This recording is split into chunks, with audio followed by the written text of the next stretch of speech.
आता आपल्या आवडत्या मालिकेचा संपूर्ण भाग मालिका प्रसारित झाल्यानंतर लगेचच पाहू शकता पूर्णपणे मोफत फक्त सन नेक्स्ट वर. आपण पाहिलात स्वामी, देवी सरस्वतीने बहाल केलेली बुद्धी, देवी लक्ष्मीने प्रदान केलेल्या अलौकिक बलाच्या सहाय्याने बुद्धिमान अंजना पुत्राने अतिशय कुशलतेने उपयोग केला. चतुराईने कटकासुराचा संहार केला. चंद्रदेवांना दैत्याच्या बंधनातून मुक्त केले. यात तुझेही योगदान आहे पार्वती देवी. त्या बालकास अगाध धैर्य प्रदान करणारी तूच तर आहेस. जगत जननी म्हणून माझे कर्तव्य होते स्वामी. बालकात असणारा आपला रुद्रांशच सर्वात महत्त्वपूर्ण आहे. कदाचित, परंतु अंजना पुत्राच्या बुद्धिमत्तेची शक्ती, चतुराई आणि शौर्याने कटकासुराचा वध करण्यात महत्त्वाचे योगदान दिले आहे. विधीचे हेही एक विधान आहे. हे तेजस्वी बालका, माझ्याकरिता तू देवता समान आहेस. मला दैत्य बंधनातून मुक्त करून माझ्या जगत कल्याणाच्या कार्यात सहाय्य करून समस्त जगावर उपकार केले आहेस. मी जनकल्याणाच्या कार्यात. हे देवस्वरूप बालका, ते काय आहे ते विस्ताराने मी मागावून सांगेन. मी चंद्रदेव, महर्षी अत्री आणि माता अनुसूया यांचा पुत्र. आरंभी माझ्या माता पित्यां संतान सुख प्राप्त झाले नाही. ही कमतरता त्यांना खूप बोचत होती. तेव्हा त्यांना ऋषीमुनींनी ब्रह्मा, विष्णू आणि महेश यांच्याबद्दल सांगून त्यांची तपस्या करून इच्छित फल प्राप्त करून घेण्याचा सल्ला दिला. हा विचार प्रमाण मानून माझ्या माता पित्यांनी त्या त्रिमूर्तींची अगदी मनापासून घोर तपश्चर्या केली. त्यांच्या तपोबलाने त्यांच्याच शक्तीचं सृजन केलं. त्यातूनच पुढे आकाश शक्ती प्रकाशित झाली. तो तेजोमय शक्तीचा आकार पुंज प्रकाशित झाला. त्याचे किरण ब्रह्मलोकांपर्यंत पोहोचले.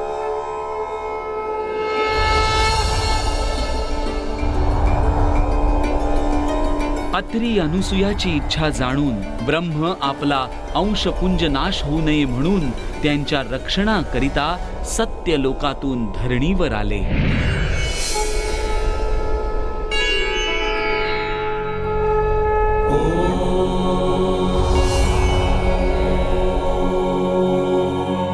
तत्पुरुषाय विद्महे चतुर्मुखाय धीमहि. शक्तिपुंज आपल्या हाती घेऊन ब्रह्मदेवांनी त्याचं काय करायचं याचा विचार करत 21 वेळा पृथ्वीची परिक्रमा केली. हे करत असताना मार्गामध्ये शक्तिपुंजातील बीज भूमीवर सांडत गेलं. त्यातूनच पुढे वृक्ष, वेली, औषधी वनस्पती यांचा जन्म झाला.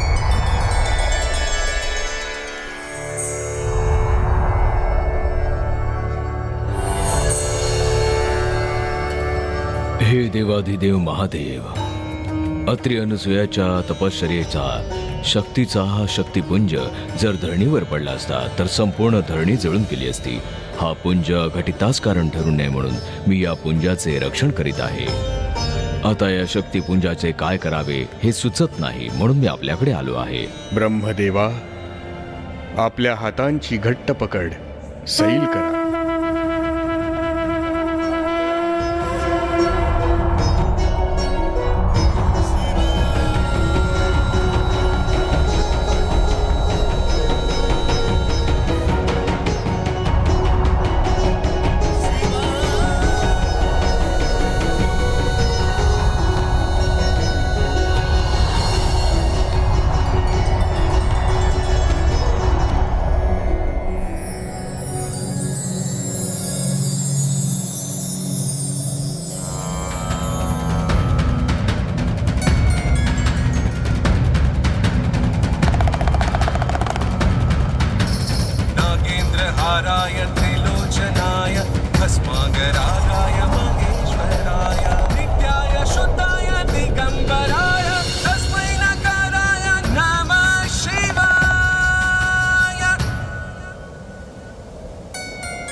हे अत्री अनसुयाच्या पुत्रा, तुला देवतांचे स्थान आणि गौरव दोन्ही प्राप्त होईल.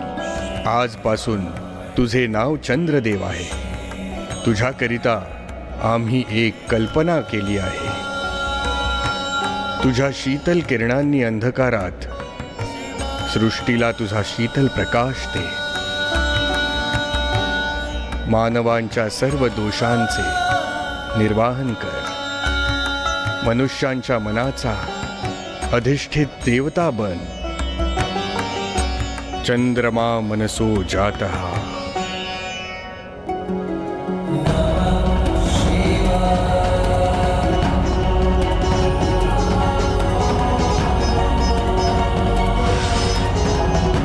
चंद्रदेव, आपल्याला भेटून मला अतिशय आनंद झाला.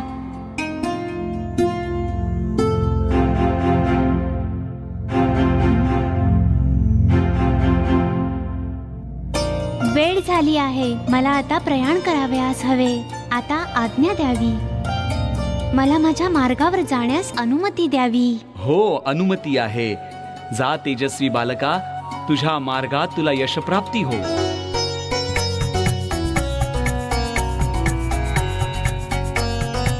मी प्रयाण करतो.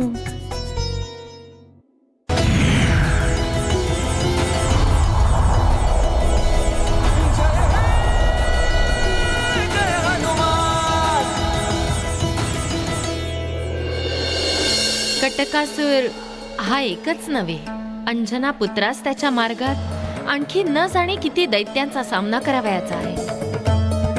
हा केवळ आरंभच आहे. देवी, याच कारणास्तव रुद्रांशाचा पृथ्वीवर जन्म झाला आहे. हो प्रभू, आता केसरी नंदनाने त्या कार्यास आरंभ केला आहे. पुढे त्या सूर्यदेवांचे गर्वहरण करायचे आहे.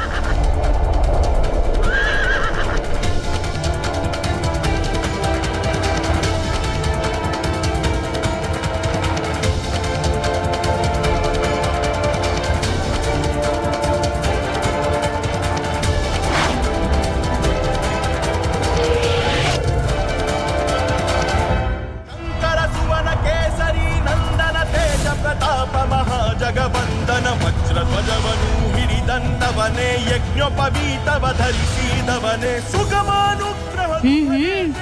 जवळ आल्यावर अजून स्वादिष्ट वाटतंय हे अद्भुत फळ. अनुग्रह तुम्हारे दे दे जय हनुमान. जय जय हनुमान.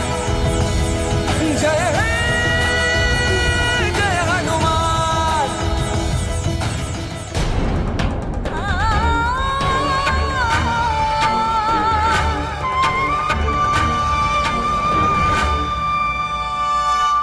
हे काय, सर्वजण त्या दिशेने चाललेत. काय झालंय? तुला याविषयी माहीत नाही? महाराणी अंजना देवी कुलदेवीच्या मंदिरात नग्न पावनांनी चालत येत आहेत.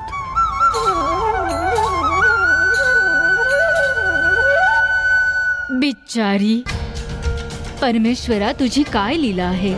दयाळू महाराणीवर इतकी संकट का? तुझ्या परीक्षांचा काही अंत नाही का? हा अन्याय आहे परमेश्वरा, अन्याय आहे.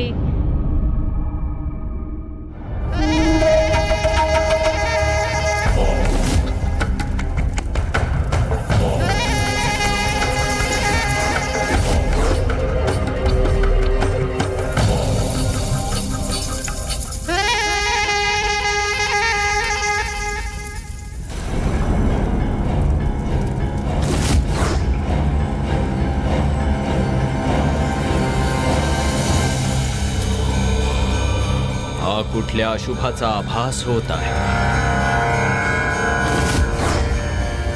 कामेश्वरी, भूतभैरवी, निकुंबला, निशंबला, प्रदग्धे, अनुग्रह निमित्तम आवाहयामि.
धरणी कंपन होत आहे. ही कुठल्या अघटिताची पूर्वसूचना आहे? सर्वांनी आपापले रक्षण करा. पळा इथून, पळा.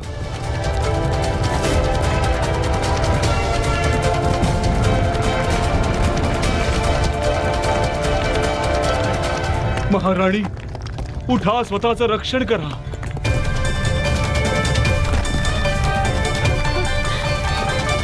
ताई, तुझ्यावर पाषाण कोसळणार आहे. उठ ताई.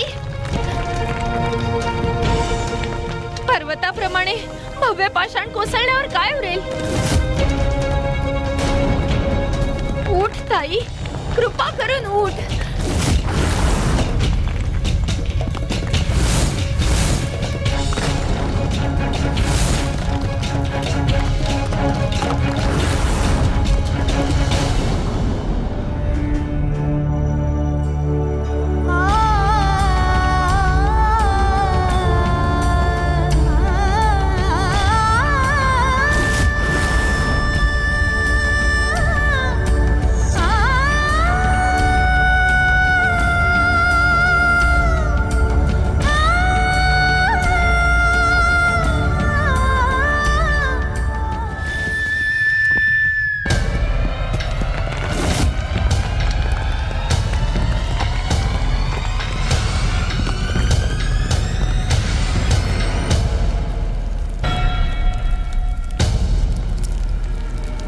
मला केवळ अनुष्ठानावर लक्ष केंद्रित करावयाचे आहे.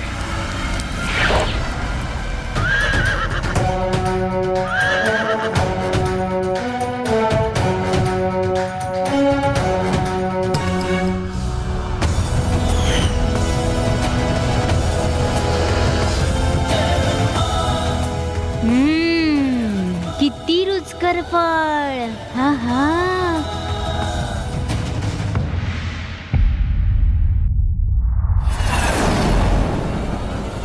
कटकासुर कधीही मृत्यू पावणार नाही असा वर त्यास प्राप्त होता. आपल्या शिरा स्वतःच खाईल तेव्हाच त्याचा मृत्यू होईल.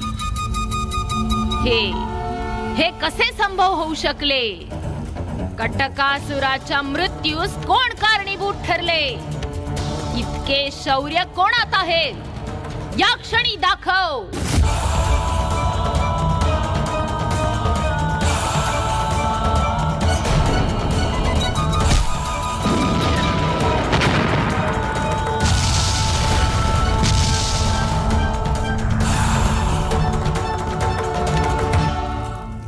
नाही, हे संभव नाही. तो वानर शिशु कुठे आणि बलाढ्य कटकासुर कुठे? सर्व देव आणि त्रिमूर्तींनी मिळून हा कट रचला असावा. आता त्या चंद्रास दैत्याच्या बंधनातूनही मुक्त केले. पुढेही असे सर्व ग्रहांना बंधनमुक्त केले तर माझा पुत्र्या दशाननाचे अनुष्ठान संपन्न होऊ शकणार नाही. असे घडले तर त्याची भविष्यातील सर्व स्वप्ने धुळीस मिळतील. नाही, त्यास हा अवकाश देता कामा नये. काही ना काही करावे लागेल. मलाच काहीतरी करावे लागेल.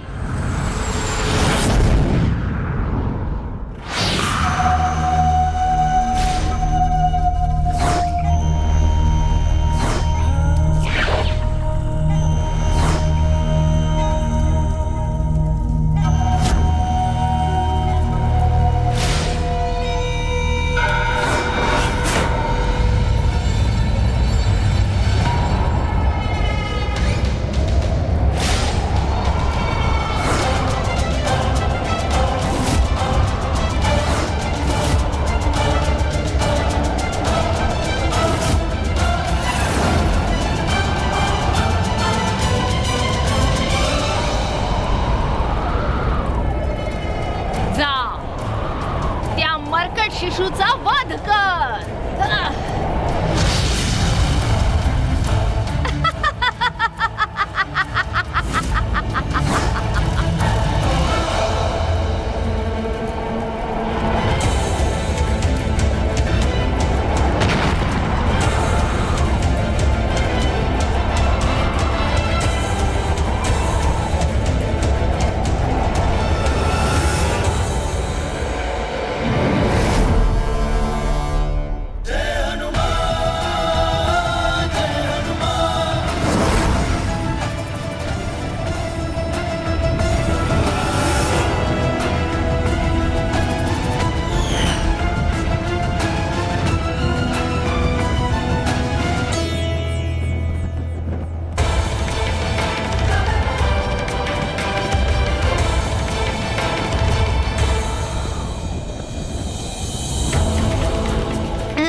अरे हे काय होत आहे? अरे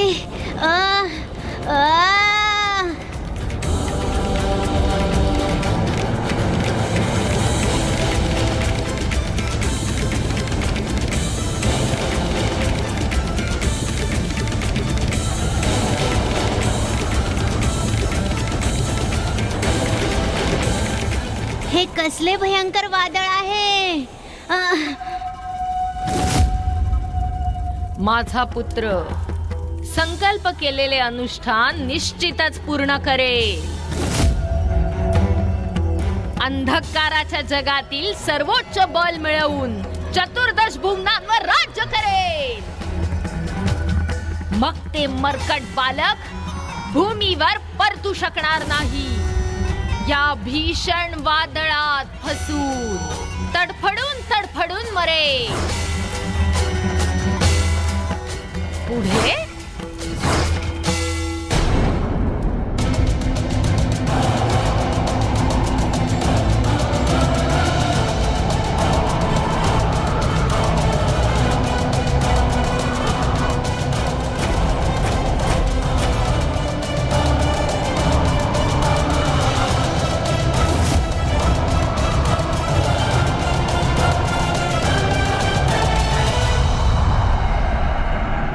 अवकाशाच्या निर्वात पोकळीत इतके भीषण वादळ, हे कसे संभव आहे? असंभव. ही सामान्य घटना वाटत नाही. यात नक्कीच काहीतरी गूढ लपलेले आहे.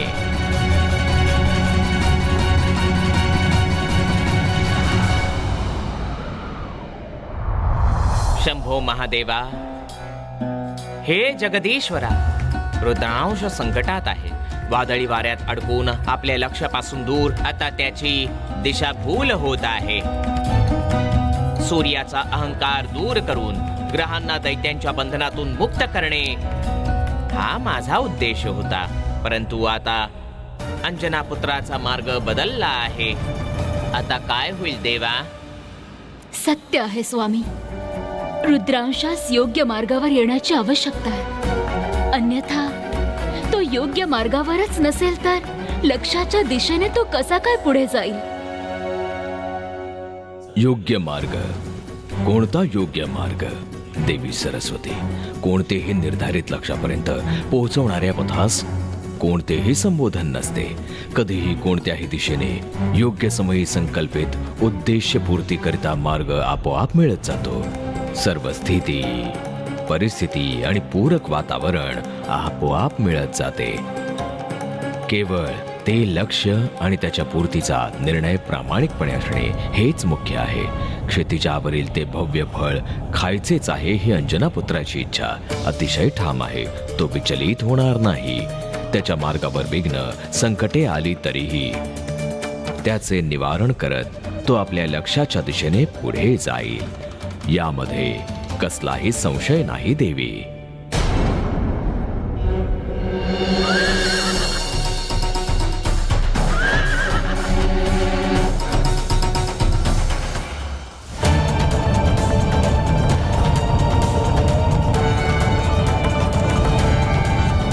आतापर्यंत मला त्या फळापर्यंत पोहोचावयास हवे होते. त्या फळाचे भक्षण करावयास हवे होते. हा मी कुठे अडकलो? क्षणाक्षणाला क्षुधा तीव्र होत आहे.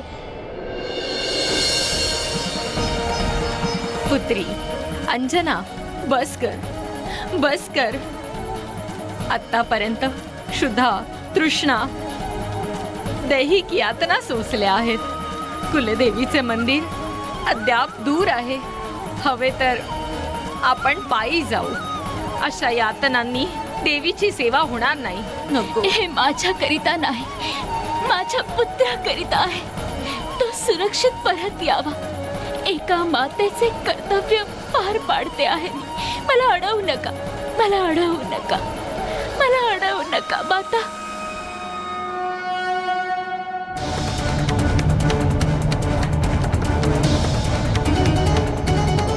हे चक्रव्यूह आहे. या वादळातून मला वाचवायचे असेल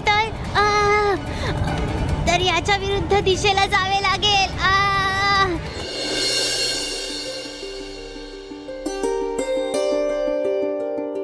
रोहिणी, आज शुभ दिन आहे. देवांश असलेल्या या दिव्य बालकाच्या हातून कटकासुराचा वध झाला आहे. दैत्यांच्या बंधनातून मी स्वतंत्र झालो आहे. त्या त्रिदेवांच्या कृपेमुळेच मी आज तुझ्या समक्ष आनंदाने बसलो आहे.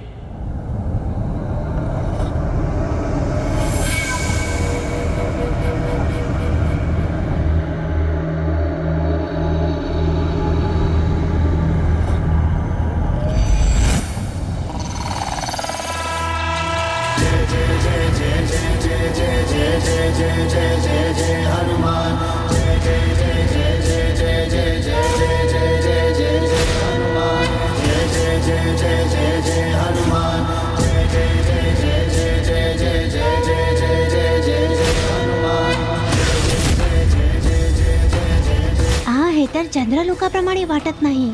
कोणते स्थान असावे हे? नंदन तेज प्रताप महाजगवंदन वज्रध्वजवनु हिरिदंतवने यज्ञोपवीतव धरिसी दवने सुगमानुग्रह तुम्हारे ते जय हनुमान. सुगमानुग्रह तुम्हारे ते जय हनुमान. जय जय हनुमान. जय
हे देवादिदेव, महादेव, अकाळी वर्षा, ही तुझी कसली परीक्षा?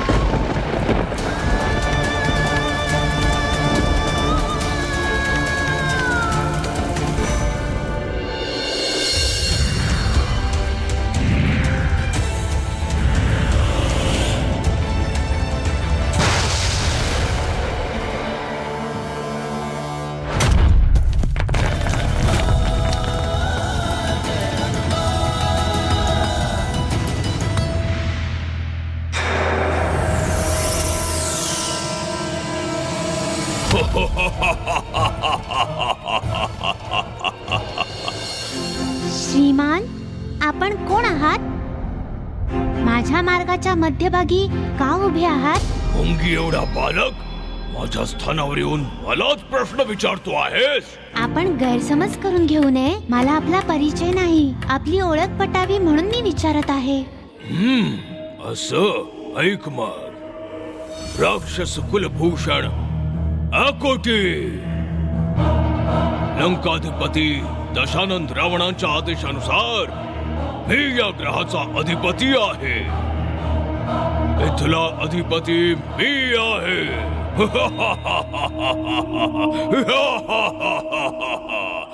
शनिग्रह माझ्या हातचे बाहुले आहे. शनिग्रह, या शनिग्रहाविषयी तुला माहित आहे ना? त्याची वक्र दृष्टी पडल्यावर नरक यातना अनुभवाव्या लागतात. सर्वांच्या राशीत येऊन दहशत निर्माण करणारा अशा या शनीलाच मी माझ्या बंधनात बांधले आहे. मग तू माझ्या समक्ष काय आहे? हे मर्कटा, माझ्या कक्षेत प्रवेश करून तू अपराध केला आहेस. तुला याकरिता शिक्षा अवश्य मिळेल. हे राक्षस कुलतिलक अक्कुती, मी एक लहानसे बालक. माझी क्षुधा मिटवण्याकरता मी या मार्गाने जात होतो. ते पहा, ते क्षितिजावरील फळ खाण्याची माझी इच्छा आहे. जितका समय नष्ट होत आहे तितकं ते फळ माझ्यापासून दूर जात आहे. मी आपणास कोणतेही कष्ट दिले नाहीत. मला अडकवू नका, खूप भूक लागली आहे. कृपा करून मला माझ्या लक्ष्याच्या दिशेने जाऊ द्या श्रीमान.